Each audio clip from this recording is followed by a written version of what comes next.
Heat, Raptors tied up. The two most surprising teams in the NBA. Jimmy Butler Got him. for the win. Iron unkind. Hey, what these are the two biggest surprises in the NBA this season. Bigger surprise than Dallas? Yeah. Yeah, I would say those two. Yeah, because Certainly the biggest surprise in the East in my mind. No, but I'm saying because nobody expected these two teams to be at the top of the Eastern Conference. Second and third right now coming into this I game, know, as that's a matter big of fact. surprise. In fact, you said Toronto was a bigger surprise than Miami, but I'm with Kenny. I Miami's agree a bigger because surprise Jimmy than- Butler is a proven all-star. Bam Adebayo is probably the most underrated player in the league.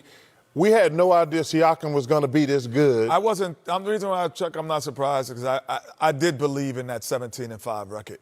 I didn't think it would, when Kawhi was out last year, I did believe in that. I said, is it sustainable? And it is. We're seeing that. Well, yeah, but you didn't. But I didn't think that the Miami Heat But would I'm saying, just Jimmy Butler. you thought Siakam would be playing like this? No, I'm not saying that. No, but you got a bunch of guys who just went through a bigger championship run. I know that, but we're talking about a bigger surprise. But the thing I talked about, Ernie, was when you become the man, and Siakam, this is his first opportunity to be the man. Yeah. He is ready for the job. Like, he's been a complimentary player. He was most improved last year. He's been arguably, it's not even an argument. Other than Giannis, he's been the best player. How about this, Chuck? You can't be more surprised at a surprise party. You're surprised. Both of them are surprised. Let's update the Miami game, okay? Let's see what Jimmy Butler just did in that Miami game with the Heat leading by 3, and then Wow, That's good. that is a tough shot. Pop. He makes those, just got to shake his hand. Yeah. And I'm not surprised these guys are doing that well because you know with an Eric Spoelstra team, you're always going to have guys that Second and and then he gets some man. Timeout, coach. passing range. Coach, timeout. Timeout. You got to call Play timeout. through it. You got 4 minutes. No. You got to call timeout and get a play. Under a minute into overtime, and they're already up 7. But like I say, Toronto. and I'm not saying Kenny's wrong, but these are the two big surprises in the NBA. Sure, no, I agree. I'm not surprised with Miami. I'm just saying. You're not surprised at all. No, Yeah, man, why you with wearing guys, that with Dunce guys hat? like Hero Champion hat. and Nunn and Duncan Robinson, those guys Because- are all big-time contributors. Yeah. Hero? Because you know with the Eric Spoelstra, Pat Riley team, you're always going to get guys that play disciplined. They're not a wild team. They play good. Jimmy Butler is an all-star. He's an all-star that plays like a great player. He's keeping everybody involved. And they're just playing hard. But hold on.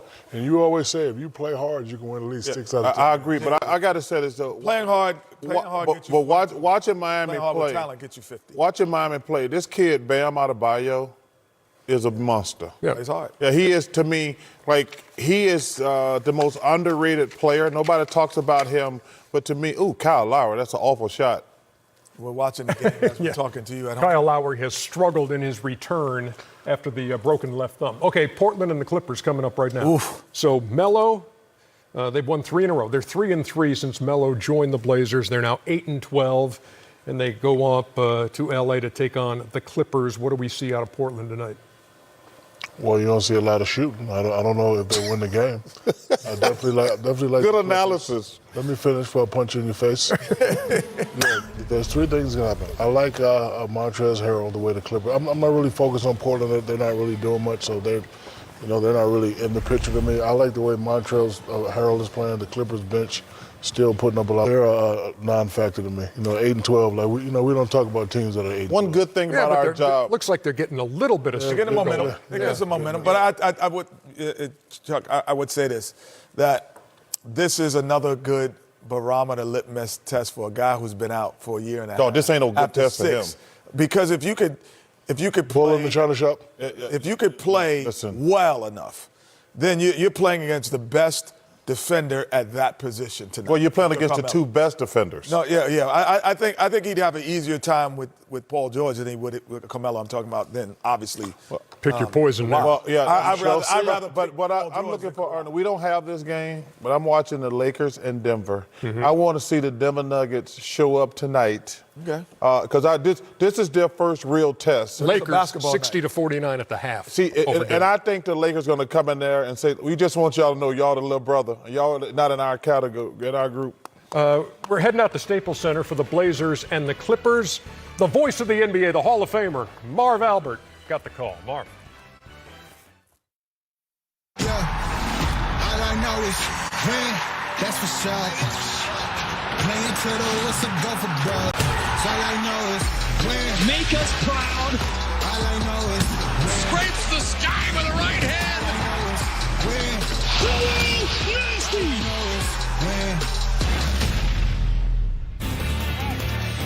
On an overcast 57-degree night in Southern California, we welcome you to Staples Center.